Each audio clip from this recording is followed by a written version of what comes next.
Hello, and welcome to the first video in our computer science series. The idea behind this channel is to help anyone pick up programming right from a beginner's level and giving you all the skills you need to be able to teach yourself computer science and be comfortable with some of the basics. We wanted a series which takes you through concepts step by step and doesn't miss out on anything in between. Our videos will be mostly self-contained and straight to the point. We won't assume any previous knowledge, and you can almost consider our channel to be a mini computer science degree, as taught by computer scientists. You can think of it as a series of mini lectures where you'll be taken through a lot of the fundamentals in computer science, but with the target audience being someone who's never really done any of it at all. There won't be any point in our videos where you should be left confused or hanging. The aim of this is that by the end you can pursue computer science on your own, or you could perhaps even have the skills you need to pass a programming interview at any tech firm. We know a lot of people are interested in coding or programming, but it might have been super daunting to get into at first. But with us, we'll give you a good place to get started.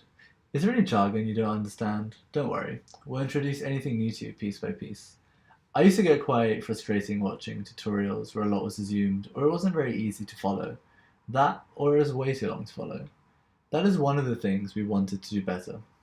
So yeah, once again, welcome to our first video. And before we get into anything, I think it's a good idea to give a little bit of background knowledge as to what computer science really is and what you can do with it. So what is computer science and what are its uses? Well, computer science is quite a broad subject. It encompasses a really large area in itself. Areas such as robotics, machine learning, security, graphics, databases, and programming. You'll be familiar with companies such as Google, Facebook, Microsoft, Amazon. The list goes on and on, to be honest. And all of these companies specialize in different applications of computer science, and essentially the applications of the field have allowed us to connect and interact in many new ways. Computer science is having a much larger impact on several industries, since they can see the benefits of the advancing subject. Just to give you an idea of some of the areas which are affected by computer science and where you can use them. We can use them in finance, in banking systems and the infrastructure and technology. We could use it in agriculture, in the logistics and farming. Transport, we all used to public transport and private taxi companies like Uber recently. It's used in the entertainment industry. There are so many possible applications. It's also used in health, especially with medtech becoming a much bigger and bigger sector. And finally, even education.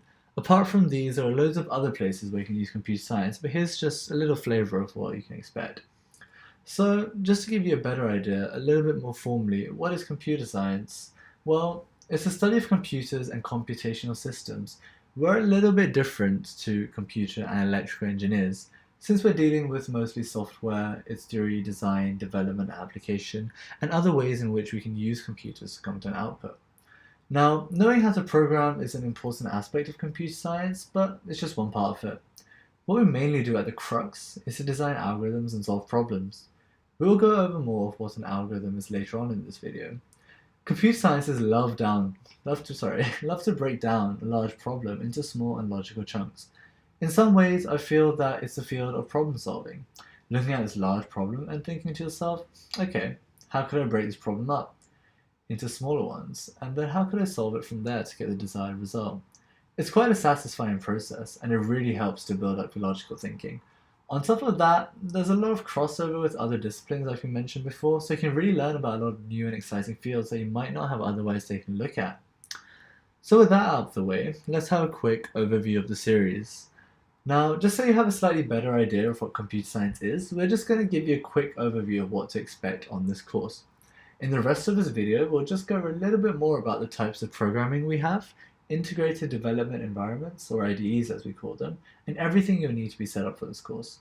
We'll be explaining little by little more about what algorithms are, and later they'll have their own little video series.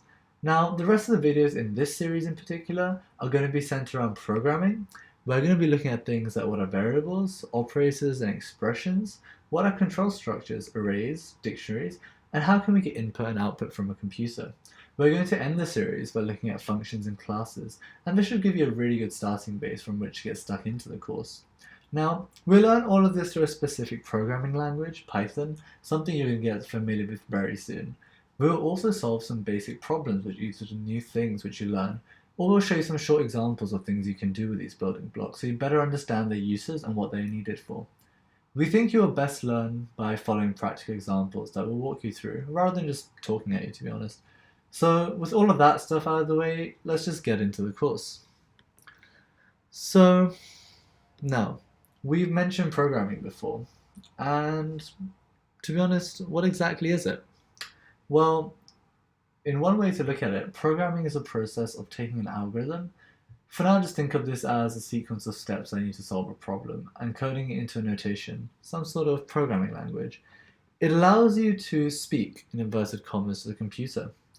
In the same way real languages have many different types, like I am speaking to you in English, I could just be speaking the same sorts of things to you in French, German, Spanish, or even Japanese. And this would be getting the exact same idea across. Now, in the same way as this, we have a very large number of programming languages, and here are some of the really popular ones that we use. There are many more, just the same way there are many other programming languages. Now, programming languages are much like words, or these other languages which we have shown. The idea I'm going to be trying to get across is what an algorithm is, how they're used in programming languages. So now, in the same way that these languages try to get concepts across, programming languages are trying to get this thing called an algorithm across. Now, I could use various languages to say the exact same thing, but all of them are going to have a different syntax. So draw a parallel to spoken languages. The same way that we'd have a word for dog in English and French, different programming languages have different ways of expressing the same thing through their syntax. Without an algorithm, a program can never exist. Okay, so before we use Python, we're going to need to install it on our system. So just head to Google and just write in Python. And what this should do is give you the results, and just make sure you just click on this one over here. This will take us to the Python website. Now from here, if we just go to the download section, it will give us two options. As you can see here, there's Python 3.64 and Python 2.7.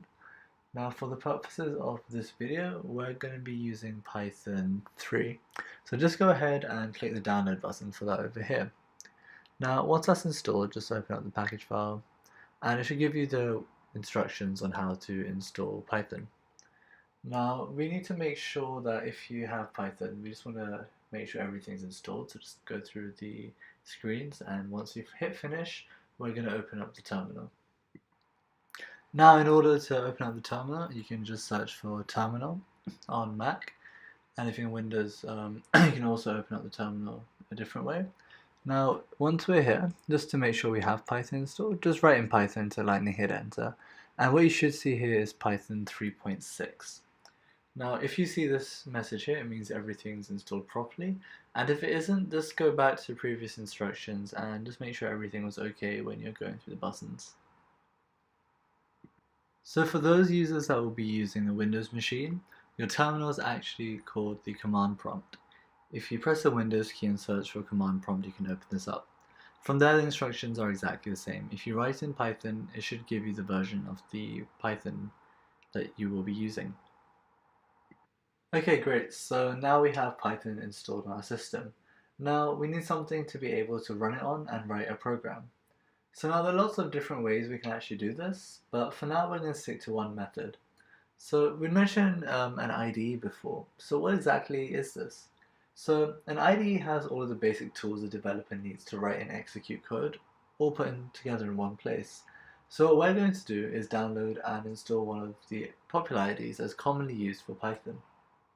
So once again, let's just head to Google, and this time write in PyCharm. PyCharm is one of the most popular IDEs that are used for Python. It's provided by the JetBrains community. And if we just take a look here, we can click on PyCharm here. It will take us to its download page. Now JetBrains can make IDEs for lots of other programming languages as well. So for now, just go and hit download. As you can see here, there's a professional and community edition. It doesn't really matter which one you decide to use, so you can go ahead and click either one. For the sake of this series, we're going to use a professional edition. Now, there is one other thing to note. Once you've gone through the steps of downloading this video, you've finished downloading it and you're able to open it, you have the option to sign in as well. And if you are a university student and using it for educational purposes, If you have a .ac.uk email, you'll be able to make a student account and you can access the professional edition for free. And you'll be able to unlock all of its other features. So if you are a student, this is just something you should probably consider and you can do in your own time. Okay, so briefly before the end of this introductory video, what are algorithms? We had mentioned earlier that you could think of it as a sequence of steps to solve a problem. Well, that is exactly what it is. It is a well-defined list of steps which allow you to solve a problem. These steps need to be in the correct order in order for the algorithm to work. Now, one real-life example of an algorithm could be the recipes that you use to cook. You follow the instructions and use the ingredients in certain amounts and in the right order to cook whatever it is that you want. Now, the same way as this, an algorithm needs to be very specific, and it should not leave space for ambiguity. A computer doesn't like that at all. It will literally follow whatever you tell it and however that you say it. It doesn't know the end result that you want, and in order for it to understand this, you need to be able to speak to it through a well-defined algorithm.